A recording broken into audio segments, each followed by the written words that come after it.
Si Paul sa 2 Corinthians 9, ang kanyang topic is about giving. It's about giving. If you remember 2 Corinthians 9, he was reaped sparingly, siya so sparingly. So, ang nagtatanim ng marami, aani ng marami, bahagya ng aani. Ang tatanim ng sagana ay aani ng sagana. So, give as you have decided in your mind, not reluctantly or under compulsion, for God loves a cheerful giver. So, yun ang main theme ng 2 Corinthians 9. Pero dun sa last part, sinabi ni Paul ito, napakagandang motivation nito.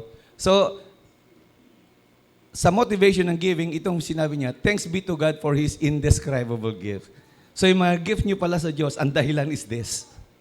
So dapat ang motivation nyo ng pagbibigay is because of God's indescribable gift. Napakaganda ng word. Alam po ninyo, walang word na ginamit. Isang beses lang ginamit ang word na indescribable sa Biblia. Not in the Old Testament ginamit, even in the Greek or in the New Testament. It's only Paul who uses it once. Anong ibig sabihin ng indescribable gift? Anong ibig sabihin?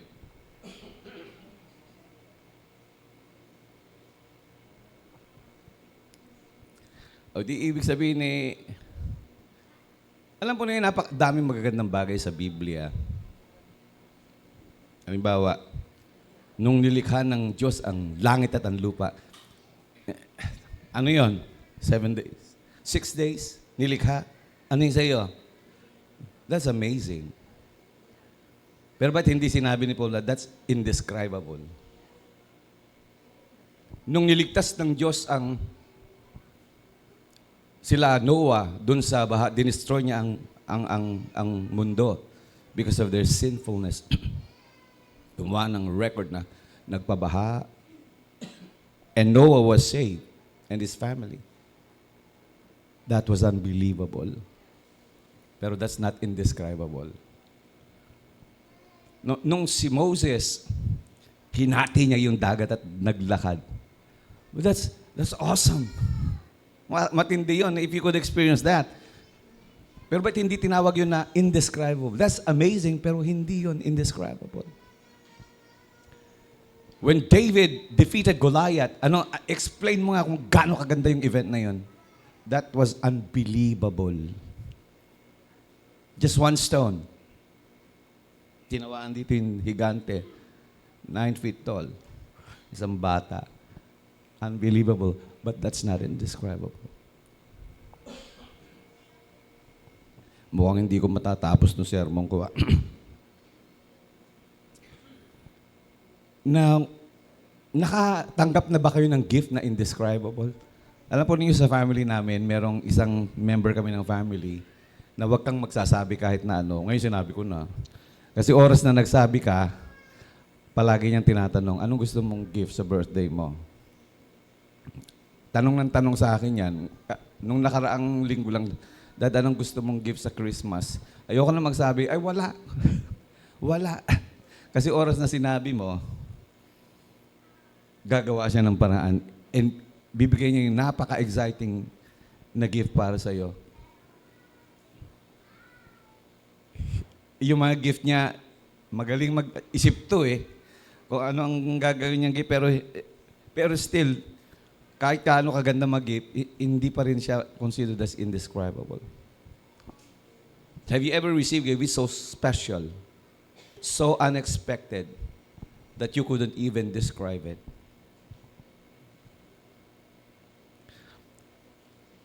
Well, may mga gift sobrang extravagant. May mga gift na sobrang emotional. Merong gift that could take your breath away. Pero this morning, I'd like just to give you some examples of this, some you could say, undescribable gift. Si John Lunden once featured Indescribable Gifts. Sinulat niya sa isang magazine, Indescribable Gifts. Tignan niyo nga kung indescribable to. A 587,000 Jaguar 220. Bago ka magpakuha, kailangan mo nang gawin, magdi-deposit ka ng $80,000. Magkano yung 587? Multiply nyo nga po sa 60 yon, 587,000. Pakibigyan nyo nga ako ng quote, isang gift ng Jaguar kung ibibigay sa iyo. Magkano ang halaga nun? 35 million. Naku, 35 million. Pero daig ng mga taga-DPWH siguro. Pero indescribable gift, isang kotse ibigay sa iyo o ano.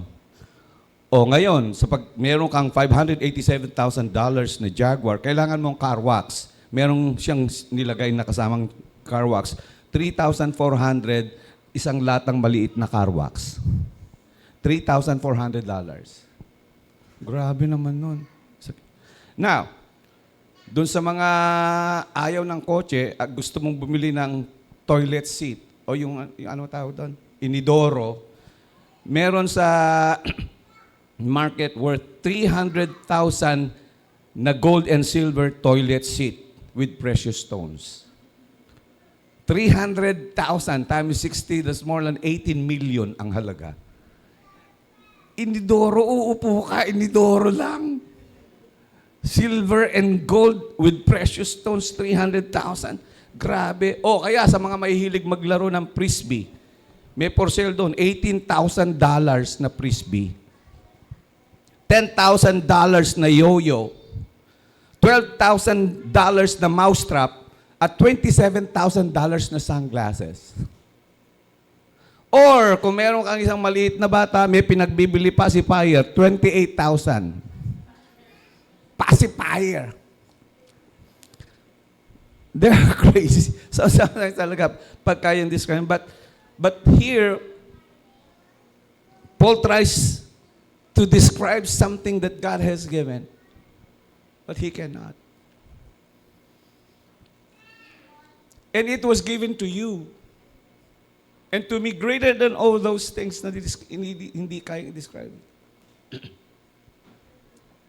Sabi ko na mawawalan ako ng boses Sana unti-unti lang mawawalan ako ng boses. But Paul says, thanks be to God for His indescribable gift. And alam niyo kung sino yon? Si Jesus Christ, that's it. Na parang ordinary lang sana, parang tingin-tingin parang wala. But let me give you some of Paul's reason. And there are 4. Number 1, Jesus Christ is indescribable because of the time that it was given. The time that it was given. Pakiplas nga yung Galatians 4:4. Pakibilisan mo kasi mahaba tayo, mahahaba ako dahil mawawalan na ako ng boses But when the time had fully come, God sent His Son, born of a woman, born under the law. Bakit born under the law? Para iligtas ka under the law. Anong ibig sabihin nun? But when the time had fully come, when was that indescribable gift given? In the perfect time. Kailan pinangako? Genesis 3:15 pinangako na, at bibigyan ko ng I will put an enmity between the woman and you, between her seed and your seed. Siyang papatay sa iyo, at ikaw, siyang aapak sa iyong ulo, at ikaw ang kahagat ng kanyang sakop. So in other words, magmula pa noong Genesis, pinangako na si Christ. But when was the time fully come? When? Parang hindi naman. Perfect timing ba yun? O isipin niyo, perfect timing. Dali baka matapon itong tubig Kailan dumating? Perfect timing ba yun? Sabi sa Micah, saan tayo papanganak si Christ? Sa Bethlehem. Nagasaan sila? From Nazareth. Gano'ng kalayo ang Nazareth sa Bethlehem? 90 miles. Gano'ng kalayo? 90 miles? Bahala na kayo. Lalakarin yun. Wala pa naman sasakyan nun. Pang ilang buwan si Mary? Ilang buwan na si Mary? 9 months. Mukhang hindi perfect timing to. Teka muna. Sasakay si Mary ng donkey for 90 miles o kaya maglalakad for 90 miles. Samantalang kabuwanan na niya. Parang hindi yata perfect timing. And yung panahon na nagbuntis si Mary was a time na pagka ang isang virgin nagbuntis na hindi yung boyfriend niya yung asawa niya ang kanyang nakabuntis sa kanya. Ang mga ganon, binabato hanggat mamatay. Ba nakakatakot yata? Bakit doon sa timing na yun pinanganak? Bakit sa timing na yun nilagay? Mukhang hindi yata perfect timing yun. Bakit doon inilagay at pinanganak? And makikita nyo, paano silang nagpunta sa Bethlehem? Nag-utos si Augustus Caesar na itatax ang buong bayan sa lahi ni David. Itatax. And para itax sila, kinakailangan magparehistro para mabilang ang mga tao. So isang decree, lahat ng mga angka ni David, magparehistro. Sila, Joseph and Mary, mantakin mo, napilitan silang magpunta doon sa Bethlehem. Because God says so.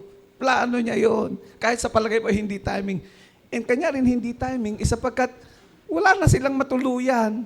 Makaka-afford naman sila ng hotel Pero ba't doon sa timing na napakaraming tao, papanganak yung anak niya. Mukhang hindi timing. Parang mukhang hindi timing. But God has a plan. Kasi matutuntun siya ng mga shepherds at matutuntun siya ng mga magay doon mismo sa place of Bethlehem. It's perfect timing. And the second reason why he is indescribable is because of the purpose of the gift. The purpose of the gift. Kailangan ko yung yan. Sorry Halatang hindi pa ako magaling. The purpose is, all right. Pupunta ka sa Galatians to Ephesians. 1 Corinthians, Galatians, Ephesians. Ephesians 2:1-4. The purpose. The indescribable. Jesus is indescribable because of His purpose. All right? Ephesians 2:1-4. Hindi ka ba 1-4? As for you, you were dead. So this is the purpose. As for you, you were dead in your transgression and sins in which you used to live when you follow the ways of this world and the rulers of the kingdom of the air. The Spirit who is now at work in those who are disobedient.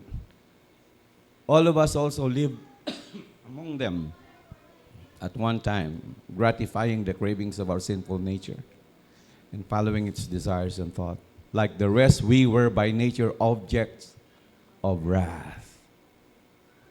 What was the purpose? Ito yun. But because of His great love for us. That's the purpose. God who is rich in mercy. Verse 5. Made us alive with Christ. When we were dead in transgression, it is by grace you have been saved through faith. That is the purpose. Anong purpose? Because you were dead in your trespasses and sins.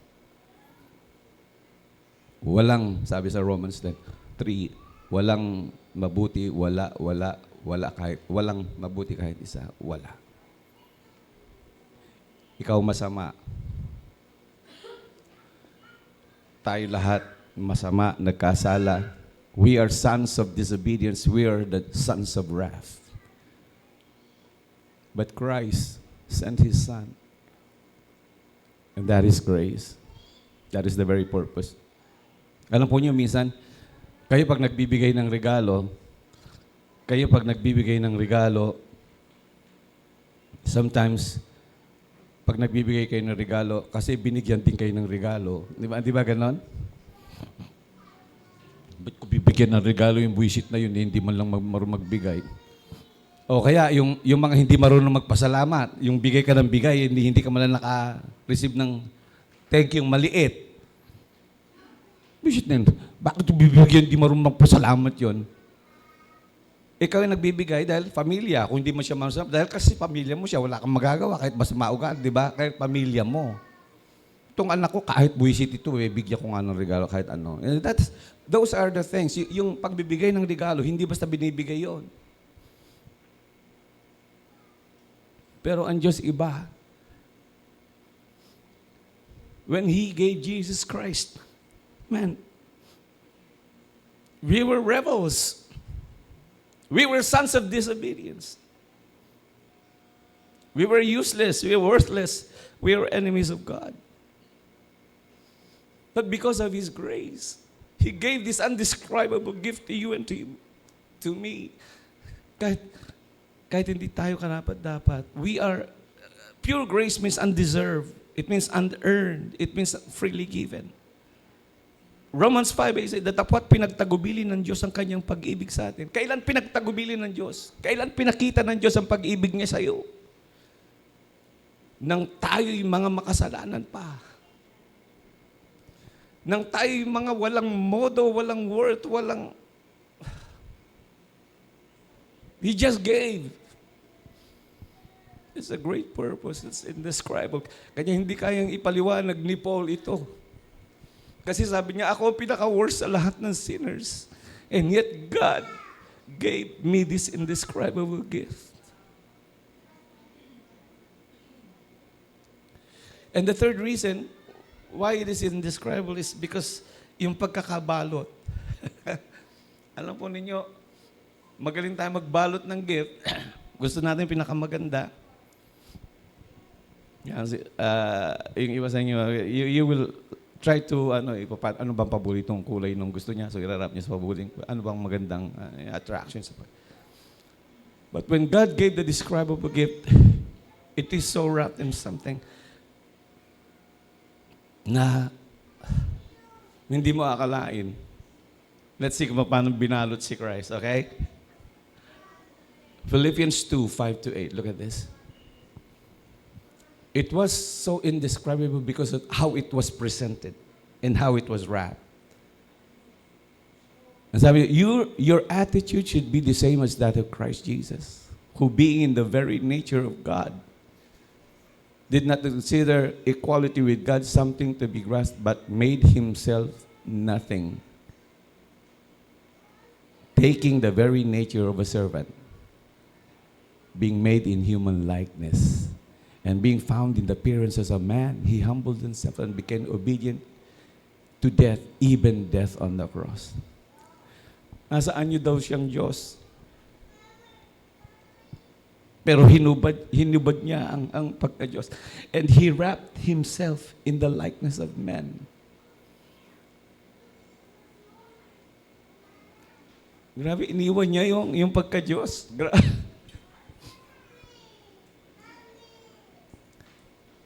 Just to reach you, para maabot ka.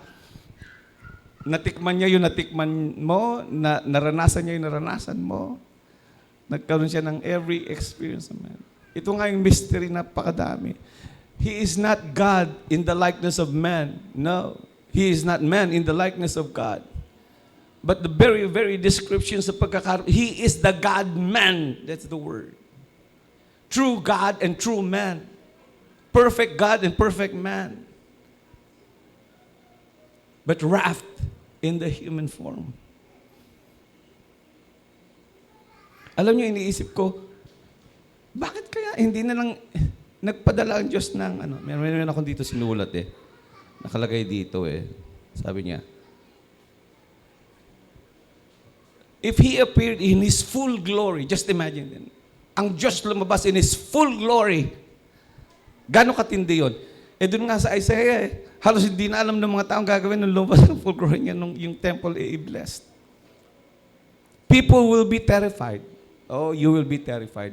Kanya nga sabi nung unang panahon, pag nakakita sa Diyos, mamamatay ka because of His glory. Hindi mo kaya.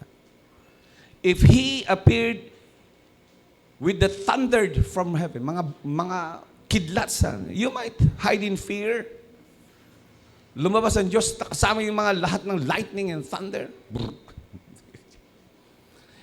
If He is presented with the armies of the angels, how would you react?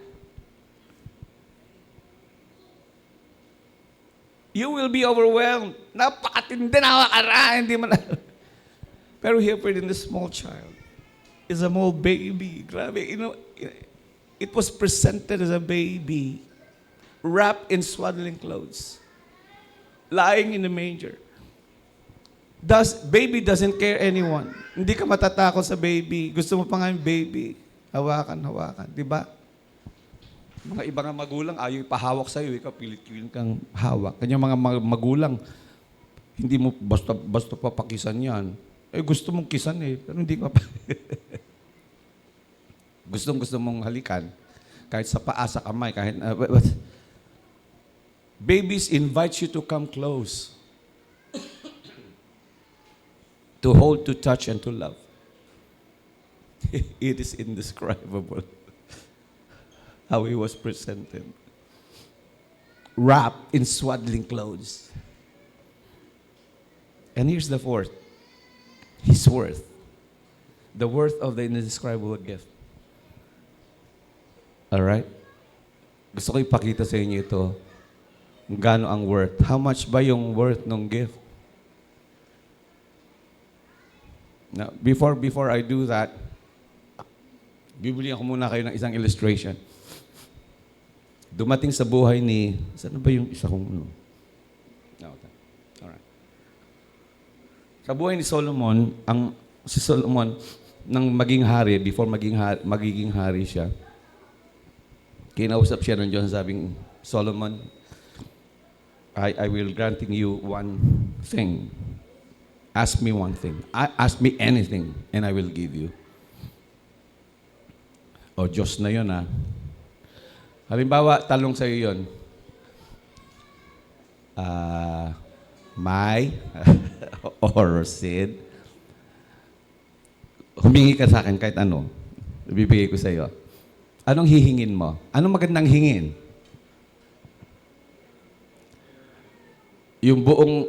Yung ginto sa buong mundo? Ba, okay yun, no? Buong mundo. Ginto, sino pa? Hindi na ako maghihirap hanggang sa buhay ko. O gusto mong pinaka-sikat? O gusto mong pinaka-malupit? Alam niyo naman na hiniling ni Solomon, di ba? Ang sabi ni Solomon, Lord, give me wisdom to rule your people.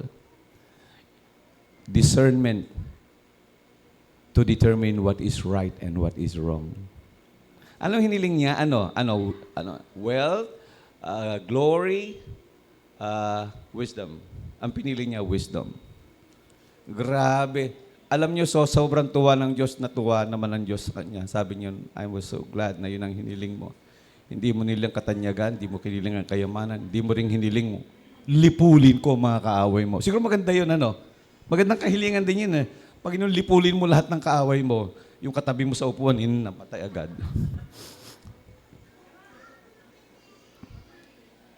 But he did not. He wished for wisdom. Bakit? Sapagkat hindi mo hiniling ang iba, ibibigay ko rin siya sa iyo. Grabe, yung wisdom na yon, because yun ang kinahilingan niya. Kasama ng wisdom, binigay ang katanyagan. Walang magiging higit kaysa sa iyo sa katanyagan. Walang hihigit sa iyo kaysa sa katalinuhan. Wala ring hihigit sa iyo sa kayamanan, sa ibabaw na. Grabe. Ganon katindi ang karunungan at ang wisdom. Anong worth ni Christ? Basahin. Colosas 2, 1 hanggang 3. Sa NIV, please. Para maintindihan niyo ang worth ng gift na yon.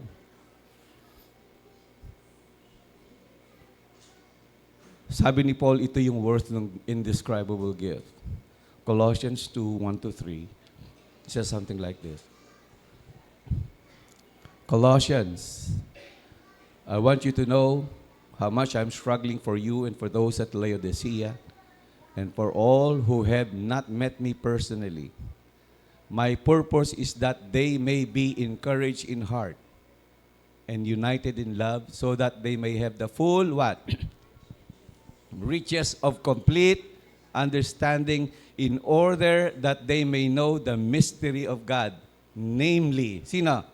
Sino yung the full riches of complete understanding? Sino yon? Christ. In whom the hidden are hidden all the treasures of wisdom.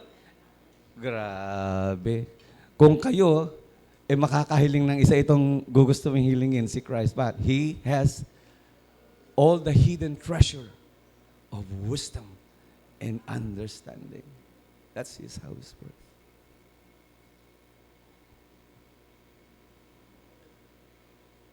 Grabe.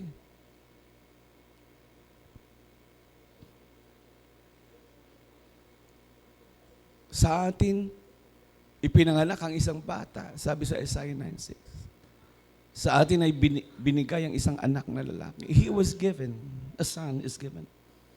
You don't need to fully explain Him. You simply need to receive Him.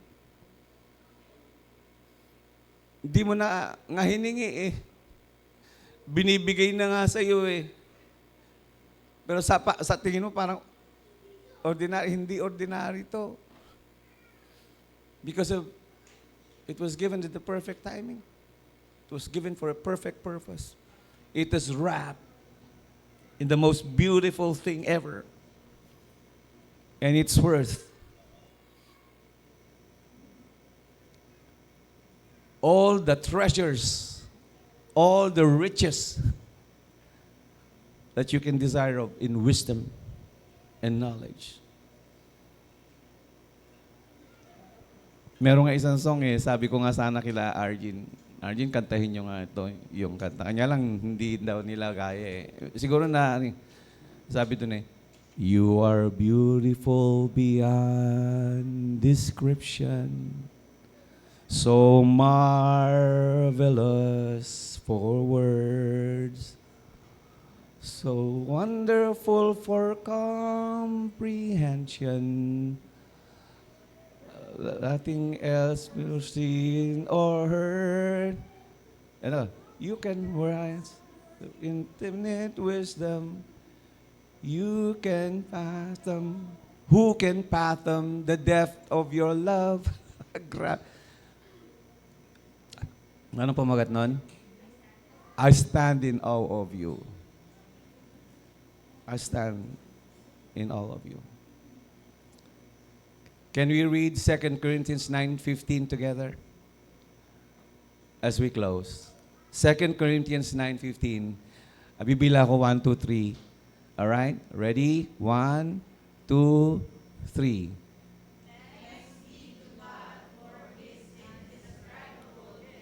Once again. Hindi naman parang indescribable yung bigay sa'yo. Again. Let's read it. Once again. 1, 2, 3. Go! Let us pray. Oh, Father, thank you. Thank you so much, Lord. No one can ever explain. No words is enough to grasp this gift of your Son.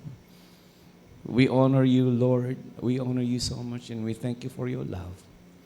And thank you for your indescribable gift. Ang biyaya ng Amang sumasalangit. Ang pag-ibig ng kanyang bugtong na anak na siyang ating Panginoong Jesucristo. Ang ilaw at tanglaw ng Espiritu Santo ay sumaatin nawang lahat.